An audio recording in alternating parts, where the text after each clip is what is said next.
Hindi siya Cordilleran, na hila ko siya towards this movement.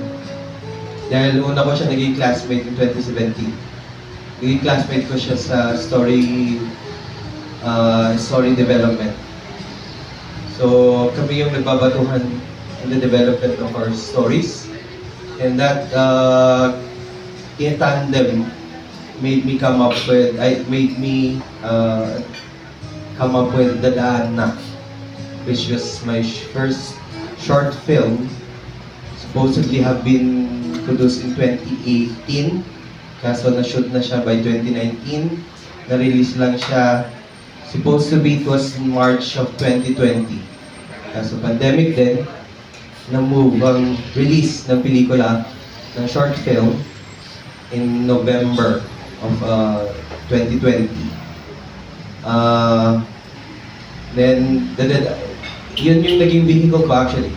Yun yung reason kung bakit siguro, kung pwede, I got the DILG Advocacy Award for that film. Nga lang, I was tagged as the parang LCAC ba to? LCAC film. Honestly, I was tagged as, is this an LCAC film? Pero hindi ba? But just had, because of the, ang lahat, naghanap ako ng makakatulong para sa production ng pelikula.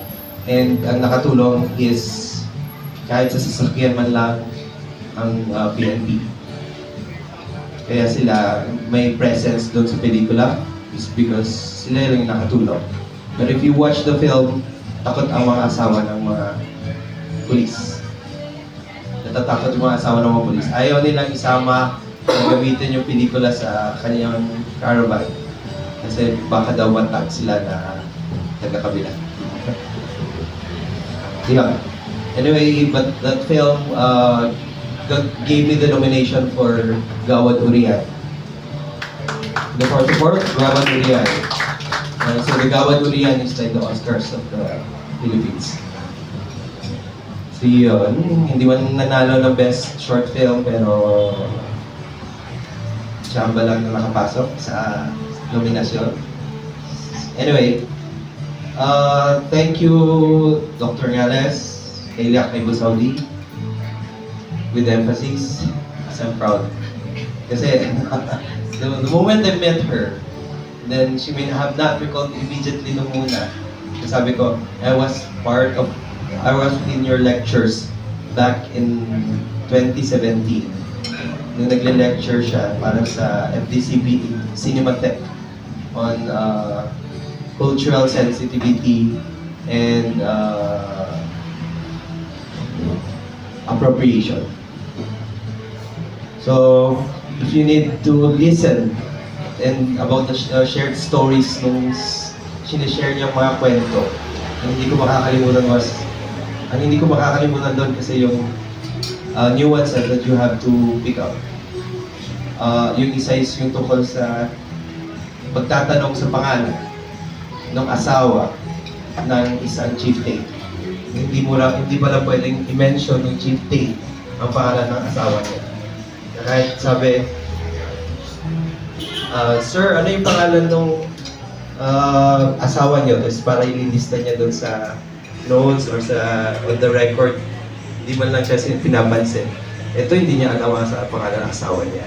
Yung pala, it's cultural taboo na i-mention ng asawa yung pangalan ng asawa niya. So, anong culture po yun, ma'am? Bata. Yeah. Anyway, I would just acknowledge din pala. So we have Bill Sanchez, our line, and Masaya po dito. So it's always a tandem. So sila yung mga kasama namin coming from Manila na matendong press con sa Manila. Thank you, ma'am.